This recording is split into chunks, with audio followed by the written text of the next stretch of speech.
मैं बड़ी सरल बात कहता हूं, कठिन बात नहीं, बिल्कुल सरल जो सबकी समझ में आ जाए। ये स्कीम बड़ी अच्छी है एनपीएस, क्या ये मगज के लड्डू हैं, सुन लो, ठीक? तो जिनको पसंद है उनको खिलाओ, सबको जबरिया क्यों खिला रहे हो भाई?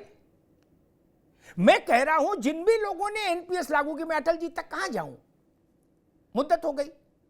आप मुलायम सिंह को पकड़ोगे या अटल जी को पकड़ लेंगे, फिर इसलिए उस चक्कर में मत पड़ो सरकार किसकी थी, ठीक? अरे रुको भाई अवनीश बाबू, बात तो सुनो। मैं एक बुनियादी सवाल उठाता हूं, आज पहली बार नहीं, हमेशा उठाता हूं, आज फिर उठा रहा हूं। आप एनपीएस बहुत चतुर योजना है, बड़ा ब्रेन लगा है, बहुत जय जयकार हो जाएगा, वैकुंठ धरती पर आ जाएगा, स्वागत है। आप लाइए वैकुंठ धरती पर, एनपीएस से सोने की खदान पैदा करिए, सोने का हिमालय खड़ा करिए, स्वागत है। विजय बंधु को, हरकिशोर तिवारी को ये गारंटी दे दीजिए कि एनपीएस से हमको 200% आय होगी, लेकिन हम आपको आपकी सैलरी का 85% देंगे, ये दे दीजिए गारंटी। बाकी जो एक्स्ट्रा कमाएं आप, वो आप रखो, क्या सरकार रखे, और ज्यादा हो तो उससे सांसदों का भत्ते और बढ़ा दो, कोई दिक्कत नहीं देश में।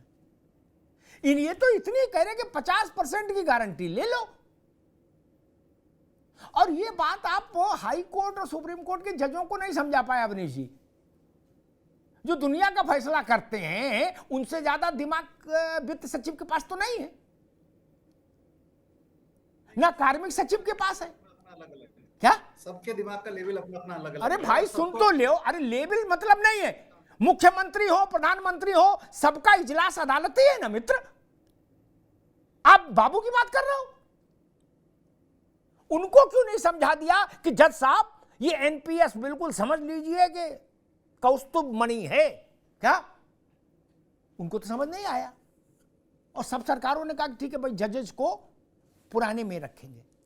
मैं यही समझना था, आपके पास एनपीएस अलादीन का चिराग लग गया, सरकार उससे लाभ कमाए, ये लिख के सरकार दे दे कि अगर किसी स्थिति में एनपीएस डिप करता है तो सरकार भरपाई करेगी और कर्मचारी उससे प्रभावित नहीं होगा। इतनी सरल सी बात है अवनीश जी, नहीं?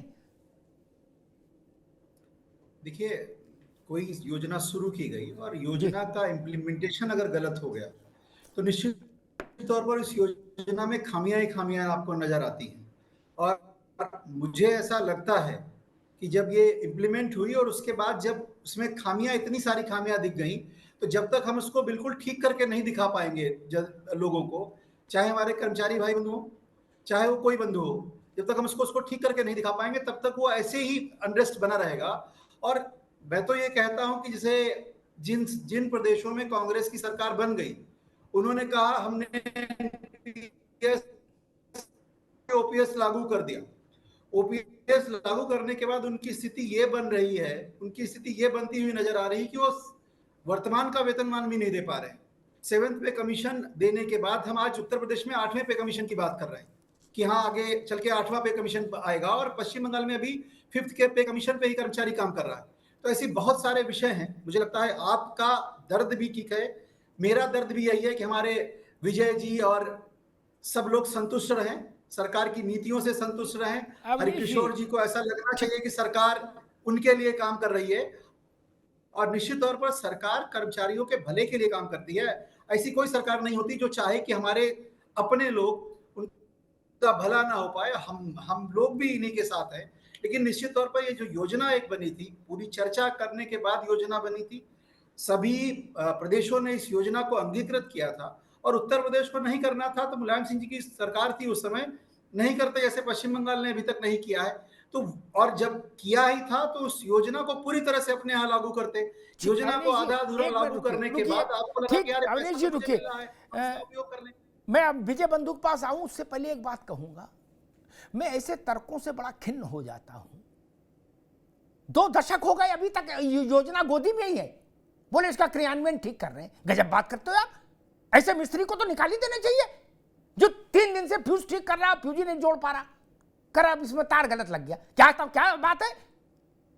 20 साल हो गए, वाजपेयी के समय में लागू हुई थी, स्वीकृत हुई थी योजना, आज तक नहीं, उसकी व्यवस्था नहीं बन पाई।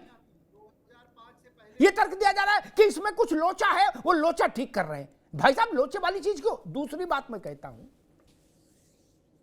हम विश्व की 5वीं आर्थिक शक्ति हो गए। अवनीश जी कहेंगे भैया 5वीं नहीं, बहुत जल्दी तीसरी होने वाली है, मेरी शुभकामनाएं। क्या इनके मुंह में घी शक्कर? तीसरी हो जाओ, मैं तो कहता पहली हो जाओ।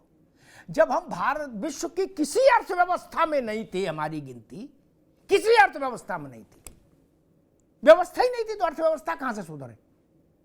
और हमारा पेट भरने के लिए अमेरिका से लाल गेहूं आता था, अवनीश पटेल, तब भारत अपने कर्मचारी को पेंशन देता था।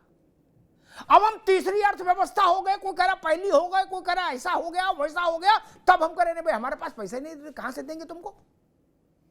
ये तर्क ठीक नहीं। सांसदों को दे रहे हैं कि नहीं? विधायकों को दे रहे हैं कि नहीं? जो एक बार एमएलए हो गया, एमएलसी हो गया, सांसद हो गया, अभी चुनाव होके चुके हैं, जो भूतपूर्व हो गए, वो भी मलाई खाएंगे कि नहीं खाएंगे? हैं? वो भी कुल्फी फलूदा खा रहे हैं ना, उनकी सेहत पे तो ठंडे गरम का फर्क नहीं। मैंने एक बार कहा था कि इतनी अच्छी योजना से आप हरिकिशोर तिवारी और विजय बंधु को क्यों आच्छादित कर रहे हो? इतनी प्यारी योजना अगर आप लाए हो एनपीएस, तो सबसे पहला हक तो हमारे माननीयों का है। एमएलए एमपी को आपने क्यों वंचित कर दिया सुखद स्वर्णिम योजना से? सबसे पहले उनको तो जरा देख के देखो, फिर जो दमचौरा होगा वो हम बता देंगे क्या हो रहा है। किसी पार्टी का हो, कोशिश करके देख लो, हाय हाय हो जाएगी। कर्मचारी पर अंकुश है आपका, इसलिए ना उसको कोई भी गोली खिला देंगे क्या? बोले सास ने कहा बहू को हरीरा खिलाओ। अरे बहू हरीरा खा के मर जाएगी तो क्यों खिलाना चाहते हो? सास खा ले, सास को बेहतर लग रहा हरीरा, खुद खाए, स्वास्थ्य लाभ करे। कर विजय बंधु जी, बीजेपी कह रही है कि उसका क्रियान्वयन में कुछ समस्याएं हैं, एक बार अच्छे से क्रियान्वयन हो जाएगा तो फिर मामला ठीक हो जाएगा। जी जी, और मैं सर कह रहा हूं, अभी हमारे माननीय एमएलसी साहब ने कहा ये बात को कि किरानों ने 20 साल से जो योजना को हम जमीन पर उतार नहीं पाए, तो हम उसमें क्या दे पाएंगे, ये बड़ा सवाल है। उन्होंने अपने से अपनी सरकार की खामियों को बता दिया। और अभी ये लेटेस्ट खबर है, ये लिखा है पेंशन भुगतान के लिए भेजे 21 करोड़ रुपए कहां गए किसी को पता नहीं। ये अभी 15 दिन पहले की खबर है, इसी सरकार की खबर है। एनपीएस का 21 करोड़ रुपए कानपुर का कहां चला गया किसी को पता नहीं। ये खामियां कब तक पूरी करेंगे? 20 साल हो गए, 20 साल कम नहीं होते हैं। और आप 7 साल यहां हो गए, 10 साल वहां हो गए, अभी तक खामियां आप निकाल रहे हैं। और रही बात कि इनकी सरकार थी, उनकी सरकार थी, मैं कहता हूं आपको जनता ने मौका दिया है। जो कमियां उनकी सरकार ने किया, ये आपने किया। आप दोनों जगह डबल इंजन की सरकार है, दोनों स्वीकार कर लें। पूरा देश का कर्मचारी आपके लिए माला लेके खड़ा रहेगा, आपका धन्यवाद करेगा। और रही बात, अभी आपने एक बात और कहा कि ये बहुत अच्छी है, तो सर आपने उत्तर दे दिया, लेकिन मैं बताना चाहता हूं, जिन राज्यों में पेंशन नहीं लागू की पुरानी, तो क्या उनका बजट घाटे से बढ़ के फायदे में आ गया है क्या? हम इसी उत्तर प्रदेश की बात करें तो क्या घाटे से बजट में उभरा? एनपीएस दे रहे हैं तो इसका मतलब उभरना चाहिए, तो क्या उभरा क्या उसने? ये बिल्कुल अतार्किक बातें हैं। मैं एक ही निवेदन करता हूं कि पुरानी पेंशन से सरकार का भी फायदा है। कारण मैं बता दूं, बहुत क्लियर मैं बता दूं, 10% सरकारी कर्मचारी का पैसा, 14% सरकार का पैसा, ये कंपनियां ले जा रही है। 24% पैसा उत्तर प्रदेश के अंदर 15 लाख एनपीएस के लोग हैं। अगर एवरेज में 10,000 एक का मान लेते हैं, किसी का 3,000 करता, किसी का 4,000, किसी का 6,000, किसी का 10, एवरेज में मान लेते, एक एवरेज में 10,000 अगर मान लेते हैं, 15 लाख गुणे 10,000 पर मंथ, 12 से उसको मल्टीप्लाई करें, इतना बड़ा पैसा कंपनियों क्यों दे रहे हैं? हम तो कहते हैं सरकार जीपीएफ हमारा ले, 10% ले, 12% ले, 15 कटवाना हम कटवा देंगे। जीपीएफ सरकार के खाते में रहता है। 14% पैसा आप जो इधर उधर भाग रहे हैं, कंपनियों को दे रहे हैं, उसको आपके पास अर्थशास्त्री बड़े बड़े हैं, तमाम बड़े बड़े वित्त के विशेषज्ञ हैं, उसी 14% को आप लगा दिए उसमें एनपीएस के बजाय ओपीएस मिल जाएगी। हम भी संतुष्ट होंगे, सरकार भी मालामाल होगी। हम तो कह रहे ओपीएस राष्ट्र हित में है, ओपीएस देश हित में है, कर्मचारी हित की बात नहीं कर रहे हैं। और दूसरा एक सवाल सर जरूर करूंगा मैं, इस देश का अर्धसैनिक बल पुरानी पेंशन से वंचित है। देश का माननीय एसी में बैठ करके 4-4 पेंशन लेता है और 0 टेम्परेचर पर वो देश की आन बान शान के लिए अपना सर्वस्व कुर्बान करता है, वो पेंशन से वंचित हो, ये कहीं से राष्ट्रवाद नहीं हो सकता है। ये बिल्कुल अनैतिक है, ठीक है विजय, अशोभनीय है। रुकना होगा विजय जी, रुकना होगा। मैं तिवारी जी के पास चलूंगा। तिवारी जी, भाजपा अभी तो उत्तर वही दे रही है जो पूर्व में देती रही कि योजना अच्छी है, थोड़े इसके पुर्जे ढिल गए हैं, उनको हम कस रहे हैं पेच पाना और प्लास से। हालांकि मैंने दिए भी, मैं जानता हूं अपने तजुर्बे से कि कोई भी योजना कभी भी खत्म हो सकती है अचानक से। राजनीति में सबसे जरूरी सरकार है, कोई योजना नहीं। योजनाएं आती हैं और जाती हैं। इस मेरी बात से अवनीश पटेल भी सहमत होंगे। कोई योजना इतनी बड़ी नहीं, एक जनादेश कितनी योजनाओं को धो देता है, फिर दूसरा आ जाए तो पता लगा कि सभी अनुलोम विलोम कर गई योजनाएं, बोले नई योजना डालेंगे अब नहीं।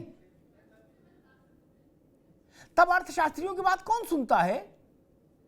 छत्तीसगढ़ में धान की खरीद पर चुनाव आके टिका। पिछला तो भूपेश बघेल ने कहते 2600 रुपया कुंटल लेंगे, जीत गए। फिर भाजपा ने इस बार कह दिया हम 3300 लेंगे। तब अर्थशास्त्रियों से पूछा था कि 3300 रुपया में कुंटल में धान खरीद के कहां ले जाएंगे धान? तिवारी,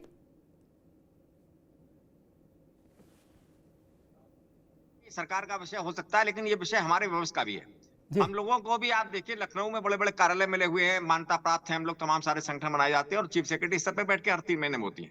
हम लोग जब बराबर कह रहे हैं हमारे विषय को हमसे समझना चाहिए, लेकिन वो नहीं समझ के आईएएस अपने कमरे में बैठ के उसको बना रहे हैं। जैसे किसान आंदोलन में हुआ कि वो चिल्लाते रहे, उसके बाद में उनकी बात मानी तो कब मानी इन्होंने? भाई जिसका विषय है उससे तो पूछ लीजिए। और चीफ सेक्रेटरी ने बराबर कहा हमसे कि भाई हम नुकसान नहीं होने देंगे। हम भी ये कह रहे हैं, हम इस बात का भी एक दावा कर रहे हैं जो आपके चैनलों में बहुत सारे लोग बैठ के बात करते हैं कि साहब सरकार बैठ जाएगी, उसके ऊपर बोझ बन जाएंगे। हम इस बात का दावा कर रहे हैं कि जो मेरा पैसा कट रहा है हम उसी पैसे से ले लेंगे, जो पैसा बचेगा उसके बाद भी वो सरकार को दे देंगे। लेकिन आईएल एंड एफएस ऐसी कंपनियों में इन्होंने जो पैसा लगाया, हमारा इसका रिजल्ट हमें दिखाई पड़े। जो 12-12 बार डिफॉल्टर हुई, एलआईसी ने उसी को पैसा लगाते चले गए। तो ये जो बंदर बाट वहां के बैठ के लोग कर रहे हैं, जो लोग इसको प्लानिंग कर रहे हैं, उसको हम लोग तो नहीं देख सकते। नुकसान तो हमारा हो रहा है उसमें। अभी बिजली विभाग में उत्तर प्रदेश में हुआ घपला, और वो जीपीएफ का और उनका जितना पैसा था, ईपीएफ का पैसा था, वो सारा का सारा बंदर बांट हो गया, ऐसी जगह लगा दिया गया जहां से कोई मतलब ही नहीं था। तो ये जब होगा नुकसान तो वो हमारे खाते में जाएगा, किसी दूसरे खाते में नहीं जाएगा। जो वहां प्रबंधन कर रहा है उसके खाते में नहीं जाएगा, नुकसान हमें झेलना पड़ेगा। तो न तो कहीं दिक्कत आ सकती है, हमारे साथ जो बैठ के बात होती है उसमें यही तय होता है कि भाई जब सरकार पे बोझ नहीं है तो क्यों नहीं देते। लेकिन ये हठधर्मता की बात कहेंगे हम, कहीं ना कहीं हठधर्मता हो रही है। इसी पे धीमे धीमे मुझे लगता है कि इनके पास ये बात पहुंच रही है और ये इसको निश्चित रूप से ठीक करेंगे। जैसा आपने बताया कि खिड़की खुली है, भले 1 साल पहले खुली, केंद्र सरकार ने मन बनाया कहीं ना कहीं, तभी वो एक खिड़की 1 साल पहले खोली गई है। तो आगे उस पर मंथन चल रहा है और आगे भी हम बिल्कुल आसान्वित हैं, निश्चित रूप से ये खुलेगी।